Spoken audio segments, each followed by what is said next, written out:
Félix García Morillón, ¿qué hay? Buenos días. Hola, buenos días, Manolo, ¿cómo estás?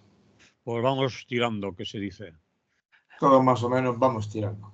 Vamos tirando. Eh, Me propones dos temas para hablar. Uno Ujú. que, bueno, está de bastante actualidad o de mucha actualidad. El gasto militar mundial batió un nuevo récord el año pasado, en 2023, al aumentar un 6,8%. Dice este artículo del Salto en el que tú te inspiras y a partir del cual vamos a comentar o vas a comentar que crece en todas las regiones y alcanza la cifra de 2,44 billones, según un informe de un Instituto Internacional por la Paz que es de Suecia, Suecia. por lo que veo, por el nombre. Ujú. Es de Suecia, tiene mucho prestigio. Y cuando tú busques datos de este tipo, pues Mm. sabes que un sitio donde puedes buscar es ahí, ¿no? Porque sabes que es riguroso. Luego puedes estar no de acuerdo con los criterios que emplea, lo que quieras, pero sabes que es riguroso. Te pasa como con los índices de democracia de The Economist.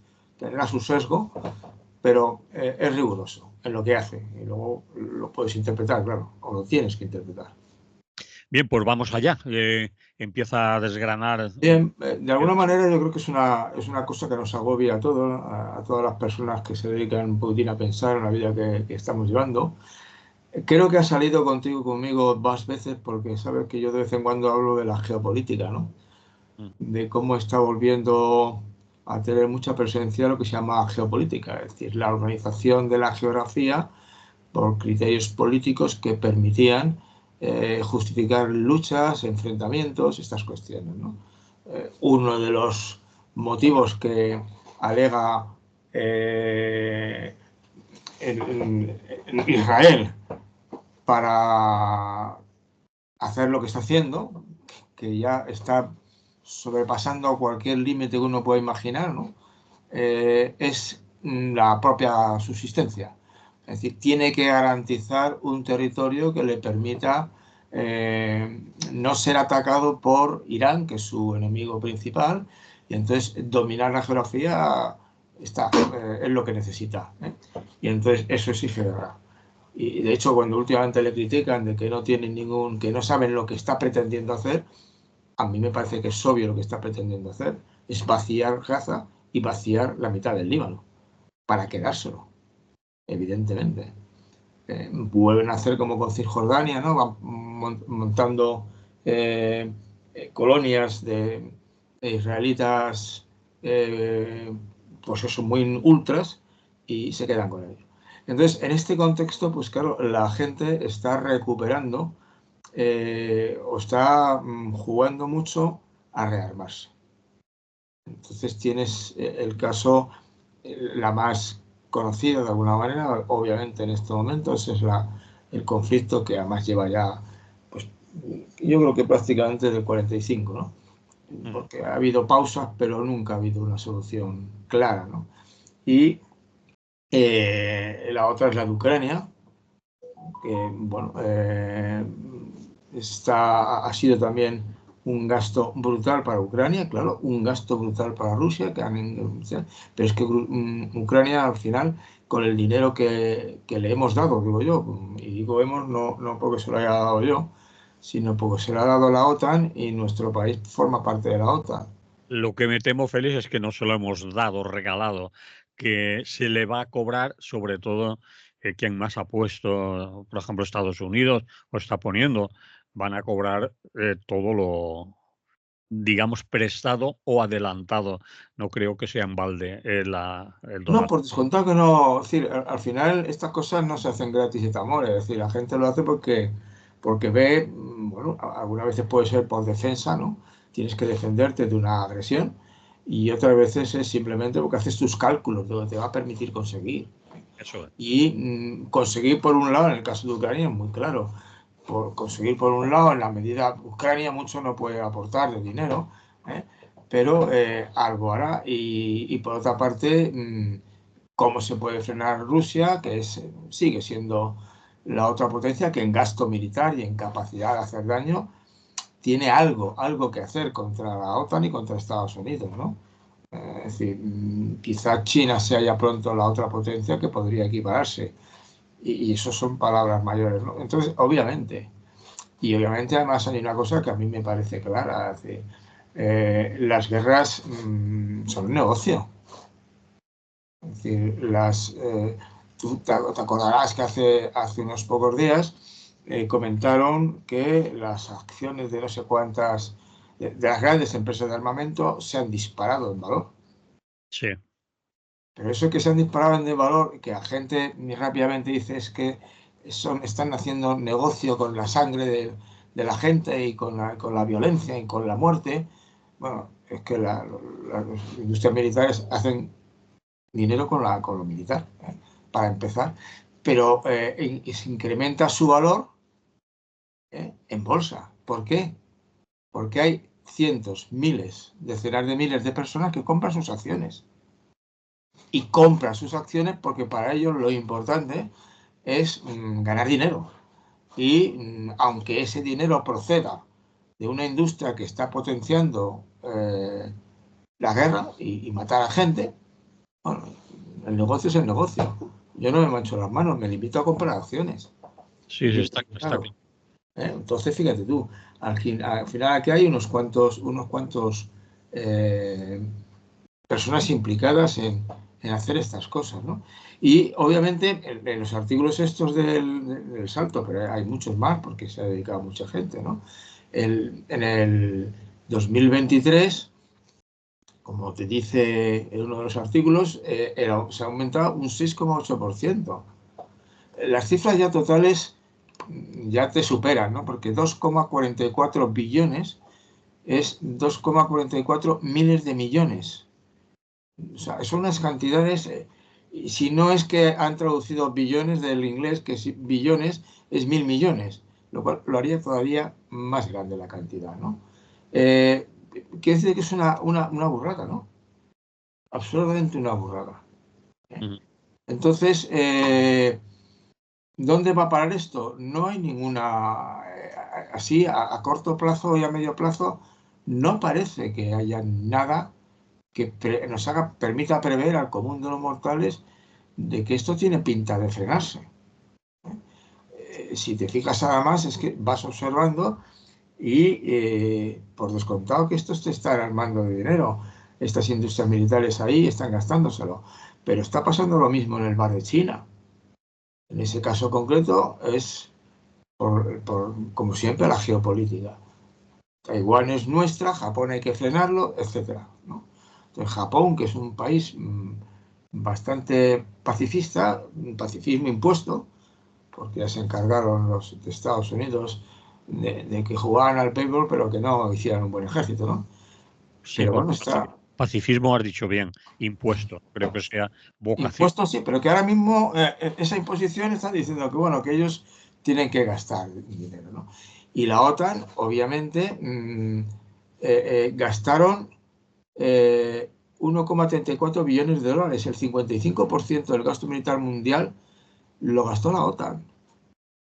El O sea, 55 de todo el mundo, la OTAN. del gasto militar mundial, Sí, el dato que da el Salto, ¿eh? sí, Bueno, los datos son datos. Y el Salto me parece fiable, ¿no? sí. Pero, no recuerdo a quién era el autor, es Yago Álvarez Barba, coordinador de la sección de la economía. Bueno, Hombre, pero Diago, el periodista, lo que hace es traducir un informe o ponernos en formato no, periodístico un informe que será mucho más denso y bueno, más. él ha cogido, él cita, Sí, sí, el informe del CIPRI y cita en datos de la industria militar y cita varios, ¿no? Es un periodista informado y que da datos. Y el Salto, en principio, goza de mi presunción de seriedad, ¿eh? sí. Luego, como sé que tiene un sesgo, pues en las cosas que es un poco de sesgo, pues calculo que se escorará un poquitín, pero bueno, me fío. Y entonces, obviamente, es los datos que te da, ¿no? Y en la OTAN, ya te digo, es una pasta, ¿eh? El 68% del gasto militar de la OTAN es de Estados Unidos. España no sé qué parte del porcentaje, no sé si es, pero no es muy grande.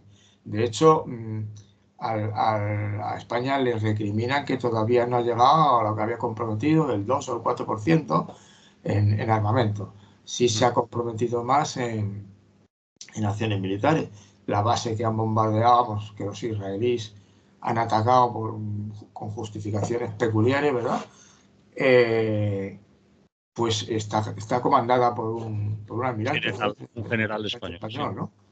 Entonces, y quiere decirse que todo ese gasto, y luego, claro, obviamente, puedes imaginarte que una vez que has dejado Gaza como un ideal, y han aparecido por ahí maquetas, planos de la que quieren montar ahí, los de Israel. Quieren montar, y Explica claro, eso, pues, que quiere montar Israel en Gaza, en el territorio sí, destruido. quedárselo entero Sí. y colonizarlo entero. Es decir, a mí me hizo gracia, el otro día escuché por la radio al antiguo primer ministro, no me acuerdo quién era, un hombre muy importante de ministro de Defensa, un hombre muy importante de Israel, ¿no? Que hablaba perfecto español, además, por cierto, ahora no me acuerdo del nombre y es lo de menos, pero que había sido o primer ministro de Israel o ministro de Defensa a ese nivel, y durante mucho tiempo, además, ¿eh? Y entonces le preguntaba, y decía que era falso, que el país que más ha cumplido los acuerdos de la ONU son ellos. Claro, la periodista, una periodista, le dijo, ¿qué dice? Pero si no cumple ninguno. Dice, no, perdón usted. Los acuerdos de la Asamblea General no son obligatorios. Los que son obligatorios de cumplimiento son los del el Consejo, Consejo que con un que país, está controlado por los suyos. claro, Entonces, ellos, los otros no lo cumplen porque solo son orientaciones. Y nadie ha dicho lo de los dos estados. Eso lo han dicho en la Asamblea, pero eso no tiene valor. La Asamblea es un órgano de conversación y de sugerencias. Entonces nosotros respetamos. Claro, te quedas con, vamos, no se te pone, a mí no estaba delante, pero es que supongo que se nos hubieran dado la cara de asombro. ¿Y cómo se puede decir eso con este desparpajo? Entonces, sí que es cierto que estamos enganchados, todos los países, en una situación muy bélica. Y el problema de las situaciones muy bélicas, cuando además se producen en contextos en los que hay problemas de alto calado, pues uno tiene el pánico de que los conflictos armados para resolver controversias cuando llegue el momento de que no hay suministros, de que no llegan productos, ¿me explico? Las crisis económicas y la dificultad del reparto y el incremento de la pobreza en algunas zonas, aunque en general todavía no haya un incremento de la pobreza a nivel mundial, ¿no? Pues entonces dices, bueno, es que están encendiendo cerillas ustedes al lado de un pozo de petróleo, ¿no? Es decir, esto puede estallar en cualquier momento. Eh, una de las pocas señales de esperanza que he tenido últimamente en este tema, aunque es difícil de interpretar, es que Ucrania, de la cual tampoco me fío especialmente, no es que me fíe posiblemente más que de los rusos, pero bueno, tampoco me fío mucho de Ucrania porque la gente no debe olvidar nunca que el actual presidente pertenecía a la derecha dura, ¿no? Entonces, bueno, en cualquier caso, tienen problemas porque están acudiendo a discotecas a llevarse a jóvenes porque no quieren nadie a la guerra. es decir, el reclutamiento forzoso. Realmente se ha hundido en la miseria. En un primer momento lograron lo que se ha logrado siempre, el discurso patriótico militar, ¿no? Y entonces la gente más o menos acude. Si es en contextos, digamos, de mucha conciencia social y además está muy claro que el conflicto militar no es nada decente, pues ocurre lo que ocurrió, ¿te acuerdas? En Barcelona en el año, no me acuerdo, en el Gran Foro, el año 0, cuando los trabajadores dijeron que iba a ir a África su padre. Y se montó un buen follón en Barcelona, porque la gente se negó. Y se negó porque sabían que África era una guerra impresentable, manipulada por unos cuantos desfalcados, empezando por el rey, y que los que morían en Marruecos eran los curritos. Sí, los hijos de los trabajadores y de la gente de abajo, ¿Te los acuerdas que hijos fue una de las grandes revueltas en las que los los, anarquistas tuvieron? los hijos de Los los anarquistas tuvieron mucho protagonismo, ¿no? se libraban pagando, sí. Bueno. Sí, claro, porque los ricos no iban porque pagaban. Mm. Entonces, en este caso concreto, al principio más o menos, eh, Rusia no, posiblemente no es un buen amigo, sobre todo dirigida por un personaje como Putin, ¿no? Y entonces la gente más o menos se apuntaría a la guerra, ¿no? Bueno, pues hay que defender la patria, estas historias de siempre, ¿no? Y al final la patria la defienden, pues unos y otros no la defienden, ¿no? Y entonces, pero ahora la gente ha empezado a ver que no, que es una guerra que no tiene salida. En Rusia supongo que tendrán problemas parecidos. Pero claro, Rusia funciona de otra manera y supongo que con esas cosas no se juegan, porque pueden pagarlo claro, ¿no? Entonces, en esta zona, época de conflictos que figuran dificultades y de tensiones, pues cuando no salta en un lado, puede saltar en el siguiente o en el de más allá, ¿no? Y entonces, sí, bueno, insisto, la guerra es un negocio. Sí. Tiene la primera parte, el negocio de las armas, y la segunda parte, el negocio de la reconstrucción. Ujú. Y ahí se ponen ciegos unos cuantos. Entonces, ¿cómo? Pues yo sí que creo que todas las movidas de tipo pacifista, de tipo de denunciar enfrentamientos bueno, y el uso de las armas en situaciones en las que no se debería y que se debería dialogar y presionar y presionar y presionar, es una de las cosas que debe ser un objetivo de la sociedad civil, por descontado.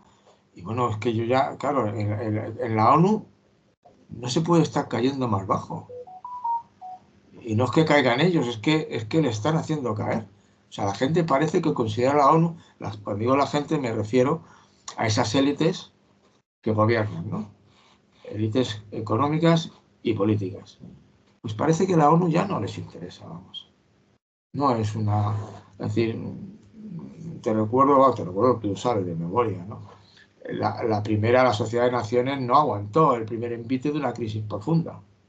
A ver, cuenta eso, la primera La Sociedad de Naciones, sí, esa se fundó después de la Primera Guerra Mundial sí. y sin comprensión Incluso, inoperante y no fue capaz de hacer nada cuando se avicinó la guerra Mundial, ¿no? Y entonces al terminar, un presidente que tenía de Estados Unidos, que tenía ideales socialdemócratas, modelo de Estados Unidos, ¿no? mm, Fue el que frenó la Gran Depresión en Estados Unidos con medidas nuevas de trabajo y tal, ¿no? Pues se animó a organizar otra vez algo nuevo, reconstruir la Sociedad de Naciones con algo más competente. Entonces, afortunadamente estaba ese, yo del de Rusia tampoco es que me hubiera fiado lo más mínimo, ¿verdad? Pues estaba Stalin todavía, y de Inglaterra era más un socio. Y luego además estaba la experiencia brutal de dos bombas atómicas, ¿no? Y bueno, de dos bombas atómicas y de 50 millones de muertos, más o menos. Entonces, fue cuando fundaron eso. Y eso, yo sí que creo que la ONU ha hecho mucho y sigue haciendo mucho. O sea, si no estuviera la ONU, miren lo que ha pasado en Gaza. El nivel educativo de los gazatíes era muy elevado comparado con otros países del mundo. ¿Pero por qué? Porque se estaban encargando la UNESCO de eso. ujú. Tú dices que la ONU, es decir, ahí la pones en valor. Sin embargo, hay mucha gente que piensa que no sirve para nada, que no tiene ninguna capacidad que con perdón de la expresión que voy a utilizar, que la chulea a todo el mundo, sobre todo los poderosos. En Sí, este caso, claro. Pero los poderosos también chunean a Pablo Sánchez, a Pablo Sánchez y chulean también a Macron, les chulean a todos. mm, Hay quien manda y quien manda, ¿no? Y supongo yo que de vez en cuando les pasan, van y visitan y dicen, oye tú, ¿de qué vas? Y le ponen un poco en su sitio, ¿no? ¿De qué vas? Déjalo en fijos discontinuos, ¿no? ujú. No sé si ha ocurrido así en este caso, pero tampoco me hubiera sorprendido. que hubiera la patronal, nos vamos a ver, ¿eh? Y más o menos se ponen de acuerdo. Entonces, la ONU sí que tiene debilidades. Yo no lo niego, o sea, me parece evidente, sobre todo a este nivel que estamos hablando. Pero desde luego, a nivel, si desapareciera, los Sería Objetivos de peor. Desarrollo de Desarrollo Sostenible, que ha hecho 2 programas, que ha puesto criterios, ha sido una campaña muy sugerente para todo el mundo. Las fuerzas de interposición de la alianza, bueno, tienen un problema de que no les dejan pegar tiros. Entonces se tienen que aguantar cuando alguien chulesco como Israel les pega tiros a ellos. O tienen que soportar que no pueden hacer nada cuando están viendo a los serbios asesinar a los bosnios. Y no intervenían, porque tenían prohibido intervenir. Entonces ya sé que tiene limitaciones, pero yo creo que la vida de la humanidad no tiene más remedio que tener sitios donde puedan sentarse a discutir de cosas. Y es el único que hay. Luego hay otros foros muy sugerentes, está el de Davos, ¿no? Y esos son los ricos ya y los poderosos, ¿no? Del mismo modo que la Unión Europea puede ser un desastre, o puede no estar cumpliendo sus objetivos, pero obviamente la gente que repase lo anterior y que repase cómo hubo unas matanzas entre países de Europa desde 1800, las grandes revoluciones, hasta 1945, muy curiosas, ¿no? Pero muy curiosas, de muy duras y muchas muertes. Entonces, cuando deciden ya decir, bueno, vamos a hacer algo aquí, ¿eh? Vamos a hacer una federación, y además no son tontos, como tú sabes, y ponen por delante la cooperación en el carbón y el acero, que al final era fundamental en esos conflictos. Que la OTAN, que la Unión Europea en este momento está en crisis también, por descontado, y que su incapacidad de enfrentar a Israel es vergonzosa, es obvio. Pero, insisto, yo no... O sea, si desapareciera mañana, creo que sería un desastre, sinceramente. Porque entonces, ¿quiénes se contarían para hacer negocios? ¿Quiénes? Exacto. Bueno, ¿cómo concluimos esta primera parte? Pues nada, que hay que incrementar la lucha pacifista y la propaganda pacifista y la denuncia Nos, de nos todo este pueden, incremento. nos pueden decir que eso es casi Bueno, una frase ya hecha. lo sabemos, pero es decir, y los actos de boicot, lo que tú quieras, pero sí que habría que hacer movilizaciones. El movimiento pacifista aquí tuvo fuerza cuando era la objeción de conciencia, ¿te acuerdas del MOC? Ujú. Acabado ese problema, con una solución discutible, porque al final te pasa pasaba con lo que tú has dicho de la guerra de África. ¿Eh? ¿Quién está alimentando el ejército en estos momentos español? Fundamentalmente gente muy modesta y extranjeros. No tengo los datos exactos, ¿no? Pero se está incrementando. ¿Quiénes no van ni por casualidad? Todos los jóvenes que tienen carrera universitaria o algo que se le parezca. O una formación profesional buena. Esos no van. No se hacen militares. Entonces, no sé si me explico. Pues, claro, no hay fuerza porque al final estamos luchando en todo caso contra, bueno, que se están matando a los palestinos. Que sí, solidarizamos mucho, pero está muy lejos. O los de Sudán están muriendo como chinches. Mm. O como se están matando entre ellos, pues nos sentamos fuera, les vamos mandando armas, también alimentos, y algunos que a pesar de todo van allí. Y incluso hay un alto cargo de la ONU, al que conozco personalmente, por cierto, estoy hablando con él de esto, que es el que está allí para ver si pone orden. Pero claro, es que ni vive allí, porque no puede vivir. O sea, no le garantiza a nadie que salga vivo de allí. Y encima está viendo que ve que no se puede hacer nada porque nadie quiere en el fondo arreglarlo, ¿eh? Y los que están dentro son capaces de hacer el estúpido y de matarse entre ellos, ¿no? Entonces yo sí que creo que algo se puede hacer. O sea, yo sí insisto en estas cosas por hacer propaganda de la cuestión. Y si de vez en cuando mandas algo de dinero, bueno, estos que hacen cosas pacifistas, cosas de ayuda a la gente, pues mira, pues se hace. Si no, desde luego los ministros del ejército pacifistas te dirán que sí, que a ellos lo que les preocupa es la paz y saben que lo último que hay que hacer es pegar tiros. Pero al final el lema suyo, el mejor lema que tienen es: si quieres la paz, prepárate para la guerra. Olvidando la frase de Gandhi, que es la más clara: si quieres la paz, prepárate para la paz. Muy bien, vamos a parar aquí, poner un poco de música y volvemos enseguida con otro tema, ¿vale? Me parece bien.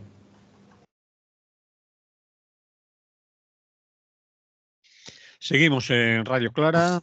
Esto es lo que hay dentro del espacio del Lliure Directe de la radio. Estamos hablando con Félix García Morillón. Y nos propone un segundo tema que, bueno, le traiciona eso de ser doctor en filosofía, profesor de filosofía y todas esas historias, pues le lleva a reflexionar sobre lo que algunos podríamos decir: bueno, bien, sí, pero en fin, supongo que dirás algo más interesante que lo que podía decir yo, por ejemplo. Bueno, sí, bien. No, vamos a decir, es decir, yo en este caso concreto, yo siempre he estado muy preocupado. Dentro de la filosofía me interesan bastantes cosas, pero una de las que más me interesa es la filosofía política y sobre todo la ética. Bueno, tú dices que bueno, es la permanente lucha de las buenas personas contra las malas, que tiene que ver con la actual moralización woke, o escrito woke con W con K, de la política. Sí, bueno, a mí es que la semana pasada ya un poco lo del woke me tiene bastante cansado hace mucho tiempo, pero bueno, Pero y he explica hablado aquí de esto lo aquí. que es Félix, explica antes lo que es el concepto woke El para... woke simplemente es, la palabra woke es despierta, ¿eh? ¿Cómo? Y entonces es una palabra que surge en Estados Unidos, en Sí. ambientes de izquierda progresista, y lo que está diciendo, vinculado al famoso las vidas negras importan. Sí, sí, al Eso es, caso. despiértate, tú eres valiente. Mm. No te dejes aplastar, no te dejes maltratar. Hay que denunciar todo esto, hay que acusar a todos los que lo hacen, y también del LGBTI, bueno, ese cruz, ¿no? Y también de ese movimiento, ¿no? Despertad, defenderos y recuperar la dignidad, ¿eh? Lo estáis haciendo, lo que estáis luchando, no hay derechos que ser tratados así. Y todos los que nos tratan mal son malas personas, moralmente malas. Es moralizar la política de tal manera que termina convirtiéndose en un campo de los buenos y los malos. ¿Y es Y ser los bueno buenos, o es malo? ¿eh? ¿Es bueno o es malo que se convierta en...? Los buenos y los malos, que existen buenos y malos. Los buenos, por descontado, son los míos, Sí, y los malos son los contrarios. siempre. Eso por definición, por definición. No tiene solución. Claro, porque tú no vas, en principio nadie va a negar, afirmar, ni siquiera yo creo que una banda de la mafia, que se considera que está haciéndolo porque está luchando contra, ¿no?, lo que quieras, ¿no? Aquí la gente se cuenta en las películas, pero en conjunto, la gente, en principio, los seres humanos tenemos, lo decía ya el Kropotkin, yo estoy de acuerdo con él, un cierto sentido de la moral. Y no te digo el Toste, que es anarquista también, aunque no suele citarse demasiado en nuestros medios, pero lo era, ¿no? Y entonces es toda la cuestión de la paz, como fundamental, y de portarse bien con la gente, y de acabar con la confrontación y con la negación de la vida del otro, ¿no? Lo que se llamaría las identidades destructivas. Los míos contra los vuestros. Los míos son los buenos. En España tenemos un ejemplo muy claro de en este caso desde la extrema derecha, ¿no?, que descalifica moralmente a todo bicho viviente menos a ellos, ¿no? Entonces, lo woke, ¿qué ha ocurrido? Que ha terminado siendo un movimiento que posiblemente a todo el que disienta dentro del grupo, fuera. Lo cual de alguna manera termina provocando fragmentaciones múltiples. Algo de wokismo, por ejemplo, hay detrás de esa fragmentación de nuestra frágil izquierda, ¿no? Que es espectacular. Porque no hay una especie de que no, el que mantiene la pureza soy yo y el otro es que se está entregando, ¿no? Como en la película aquella de La vida de Brian, los disidentes que estaban más abajo, los del Frente de Liberación de tal y los otros, que sí, algo parecido. Y con la ironía de ¿y qué le debemos a los romanos? ¿No? Sí, eso. ¿Y qué le debemos a los romanos? ¿No? Bueno, pues entonces quiero decirte que bueno, esa es la situación. Entonces, ¿qué es lo que a mí el otro día me dejó un poco desanimado?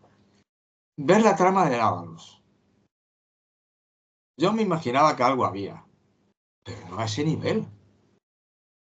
No a ese nivel, te quedas pasmado. Pero son unos golfos.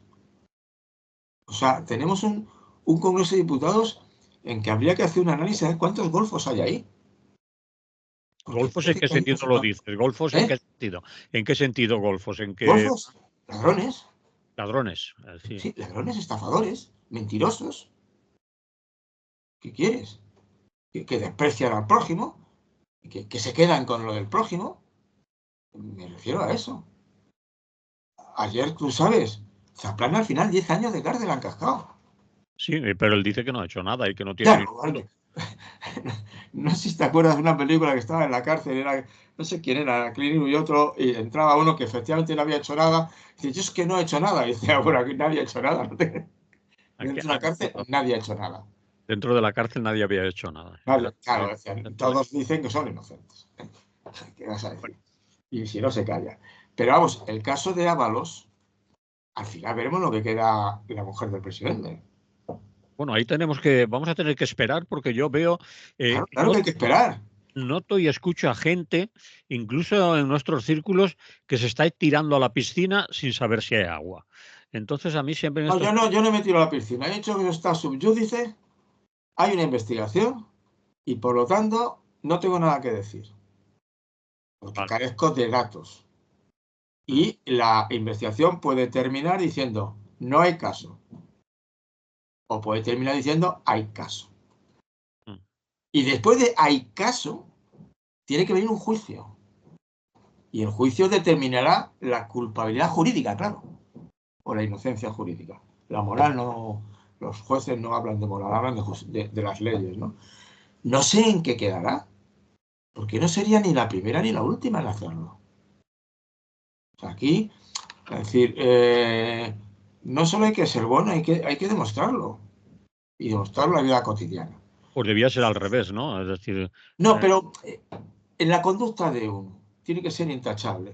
Y evidentemente cuando entra en la justicia, la presunción de inocencia es un principio sagrado.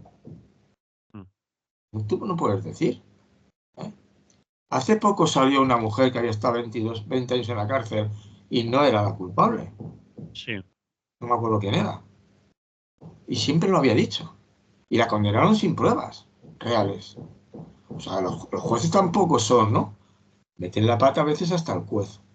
Entonces lo que quiero decirte es que de alguna manera lo que te enfrentas es a una situación que de pronto dices, oye, que hay un montón de gente que tiene un comportamiento muy poco ético. Entonces, de alguna manera, es el esfuerzo por recuperar una cierta dimensión, una clara dimensión de la política, que es la moral.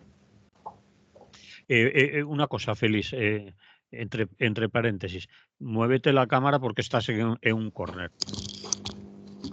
Bien, es que como no...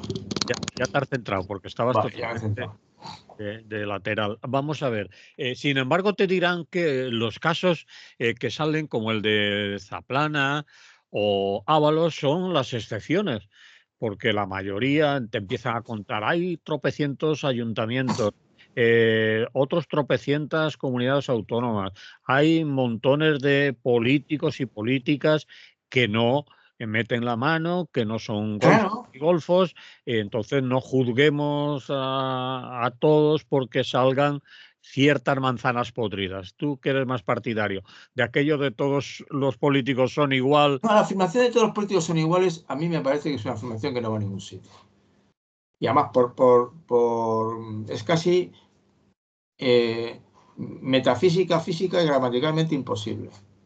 A ver, explica eso. Claro, gramaticalmente, ¿por qué? Porque si todos son, gramatical y filosóficamente, si todos son unos golfos, golfos deja de ser una categoría que distinga a la gente.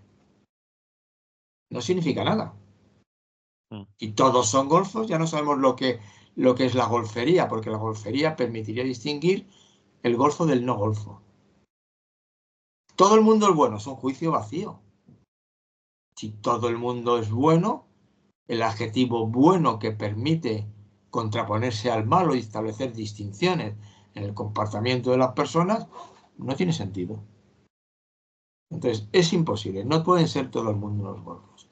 Pero es que además, y esta es la parte que yo quiero insistir en ella, es decir, recuperar la conciencia moral, es que de alguna manera lo que caracteriza a la humanidad es que a lo largo de su historia, y esto parece que los acuerdos cada vez son mayores, quizá uno de los que, no el primero, porque ya lo dijeron algunos otros, pero que lo dijo con más claridad fue Kropotkin, ¿no? El apoyo mutuo, factor de la evolución.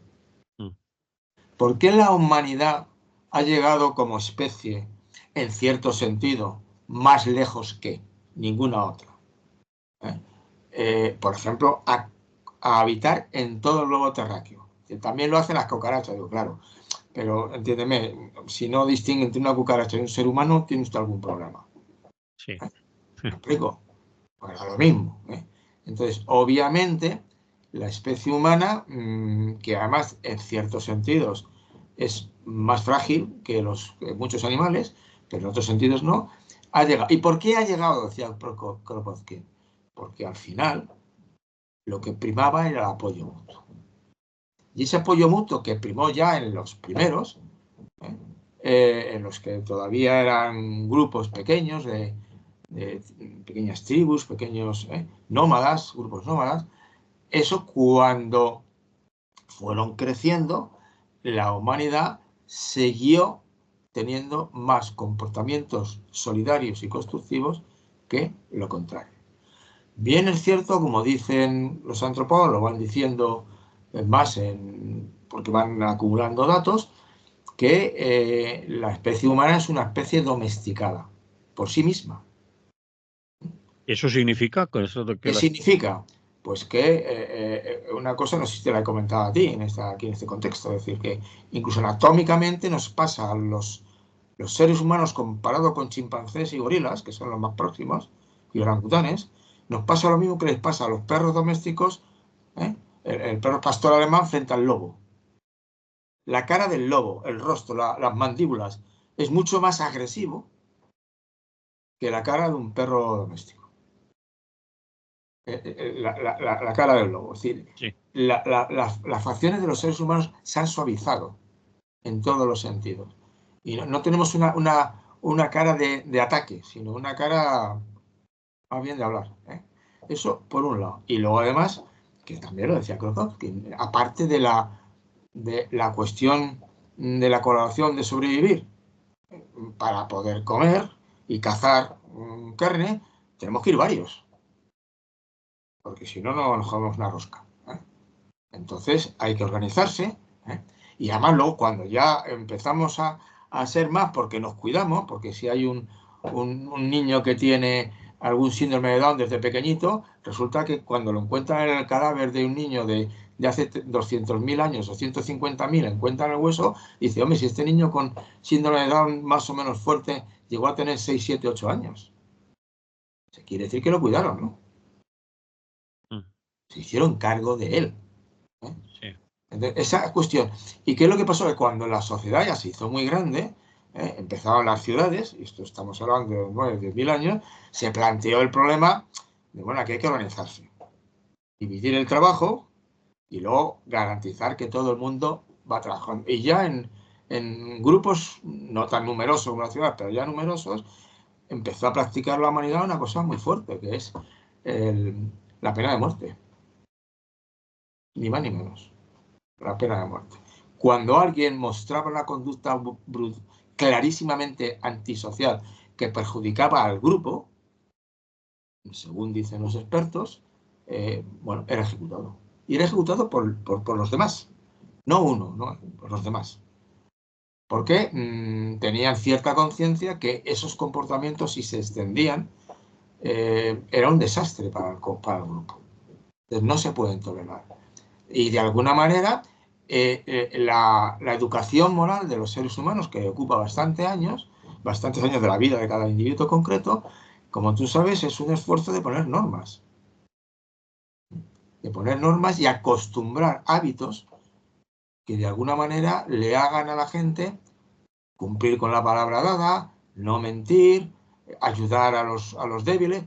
Que eso te lo han enseñado a ti, me lo han enseñado a mí de pequeñitos, ¿no? Y cuando no lo hacíamos nos llamaban la atención. Y cuando lo hacían nos alababan. Entonces todo eso es un sistema de... A mí, claro, la palabra de esta puede ser un poco fuerte, pero de domesticar, ¿no? Yo creo que esto es un esfuerzo por educar moralmente y que la gente tenga claro. ¿Qué es lo que ocurre cuando eso? Bueno, pues que la humanidad sigue adelante porque, aunque es obvio por lo que contábamos, hablábamos en la primera parte, que en estos momentos tenemos una situación muy complicada, pero en general la gente se porta bien. Pero que se porta bien, que ayuda, vamos, que la gente no... En general.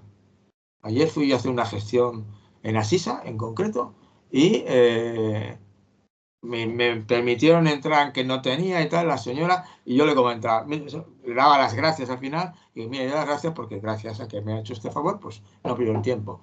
Y creo que es importante reforzar, se lo decimos así de claro, este tipo de comportamientos. Cuando alguien te hace un favor, alábale. Y está bien hecho. Y además, la mayor parte de la gente se porta bien, no la mayor parte de la gente se porta mal. Que yo creo que la experiencia que en cuanto te paras a pensarlo en la vida cotidiana. Es cierto que si te ponen en situaciones extremas, pues se complica. Se complica y pueden pasar cosas extrañas, ¿no? Puedes hacer cosas realmente malas en situaciones extremas, ¿no? Pero en la vida cotidiana seguimos funcionando todos los días, porque cuando vas a un sitio tienes, es decir, la basura la recogen, yo qué sé, es decir, los del metro van y conducen el metro, todo lo que tú quieras. Pequeños detalles. Ciudades como Madrid, que somos 2,5 millones, 3 millones se ha quedado ahí, pero vamos, con lo que nos rodea son casi 5 millones, pues bueno, las cosas funcionan. Las cosas funcionan normalmente bien. Yo me refiero a eso. Es decir, entonces, toda esa tarea de recuperar la educación moral, la fortaleza moral, es lo que de alguna manera decía la parte buena de los woke. Hazlo. ¿Eh? No te quejes, hazlo. El famoso ejemplo mil veces citado, que me parece que hay que citarlo todas las que quieran, de la mujer Rosa, no sé cuánto, la que se quedó sentada en el autobús, ¿no? A ver, que no te he oído bien, ¿la qué? Rosa, es que ¿Qué? no me acuerdo, aquella mujer negra que la sentaron en el Que se autobús. quedó sentada en el autobús, la mujer negra que no se levantó. Sí, le dijo tiene usted que levantarse. No, señor, yo me quedo. Claro, ese gesto, de pronto, provocó un incendio. Mm.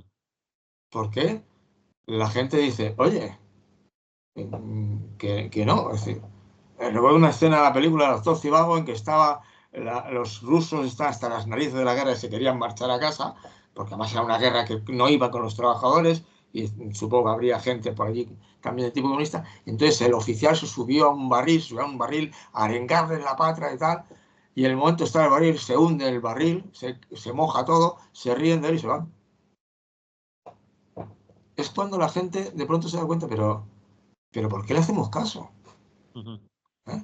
Entonces, esa rebelión, claro, es la otra parte frente a la domesticación, en el sentido que te he explicado, es decir, la educación consiste en generar hábitos de comportamiento se pasan escolarizados obligatoriamente 14 años en este país. Y desde que se hizo la educación obligatoria en 1800, la Constitución de 1812, desde que se hizo esa Constitución, la función prioritaria de la escuela era crear gente con un buen comportamiento moral y un buen comportamiento político, público. El amor a la patria y la buena conducta. Ujú, La mala cuota suena un poco cutre, ¿verdad? ujú. Pero en el sentido de decir, oiga, usted tiene que pensar, cuando hace algo, tiene que pensar en la comunidad en la que vive. Es decir, hago las cosas no solo por mí, sino porque pienso que beneficio a la sociedad en la que yo estoy. Y tengo que preocuparme de no manchar en el metro porque detrás viene otro. Vale. Las chorradas que quieras. Pongo las chorradas que son pequeñitas y luego hay Vale, cosas más serias, ¿no? está claro. Tenemos que acabar. La señora se llamaba Rosa Parks, Eso, Rosa Parks. una afroamericana, fue en 1955 y se negó a ceder su asiento a un hombre blanco en un autobús. Fue en la ciudad de Montgomery, en el estado segregacionista de Alabama, Uh -huh. para concretar y afinar el dato. Sí, Rosa sí, Parks. parece bien. Claro, sí, esa era, Rosa Parks. Rosa, vale. Bien, Te he parado porque se nos acabó el tiempo y si no nos echan. Así que bien, vale. si quieres concretar con alguna No, frase final. yo no quiero decir nada más que era eso, porque, es decir, recordar esa dimensión moral del ser humano, que además va vinculada, obviamente, a nuestra inteligencia y a una cosa muy importante, que los anarquistas tenemos que reivindicar, la libertad. Somos personas libres. Es decir, no hemos nacido para obedecer ciegamente, sino para tomar decisiones. Y tomar decisiones que tienen que ser buenas. Entonces, en ese doble sentido de la palabra, anarquista, la libertad por un lado y el apoyo por el otro, y claro, yo reivindico que los seres humanos somos libres y debemos tener libertad para actuar. Y al tiempo que actuamos, debemos recordar que somos seres sociales. Que debemos tener siempre presente el apoyo mutuo. Muy bien, Félix. Hablamos la semana que viene si no pasa nada Me parece bien. y no se Que complicaría. tengáis todos una buena semana dentro de las limitaciones.